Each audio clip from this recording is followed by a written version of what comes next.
காஞ்சிபுரம் மாநகராட்சி பகுதியில் Velliyambalam trust school of dance. Chennai Coimbatore தற்போது தனது புதிய கிளையை காஞ்சிபுரத்தில் தொடங்கியுள்ளது. இந்த நாட்டியப் பள்ளியின் நிறுவனர்கள் டாக்டர் நர்த்தகி நடராஜ் மற்றும் சக்தி பாஸ்கர் ஆவர். இந்தியாவில் திருநங்கை கலைஞர்களுக்கு புதிய பாதையை உருவாக்கிய முன்னோடிகளில் ஒருவராக விளங்கும் டாக்டர் நர்த்தகி நடராஜ் அவர்கள் 30 ஆண்டுகளுக்கும் மேலாக பரதநாட்டிய கலைக்காக தன்னை அர்ப்பணித்து வருகிறார். இந்திய அரசின் பத்மஸ்ரீ விருதும் தமிழ்நாடு அரசின் கலைமாமணி விருதும் உட்பட பல உயரிய விருதுகளை பெற்றுள்ளார்.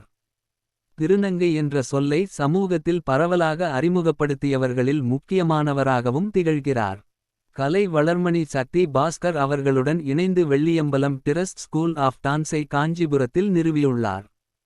இப்பள்ளியின் கிளைகள் அமெரிக்கா, கனடா, இங்கிலாந்து உள்ளிட்ட பல நாடுகளிலும் செயல்பட்டு வருகின்றன. மூத்த மாணவியான திருமதி பிரியதர்ஷினி நாகராஜன் அவர்களின் முயற்சியால் காஞ்சிபுரம் கிளை கடந்த ஜூன் 4ஆம் இனிதே தொடங்கப்பட்டது. கலையை கற்போம், கலாச்சாரத்தை காப்போம்.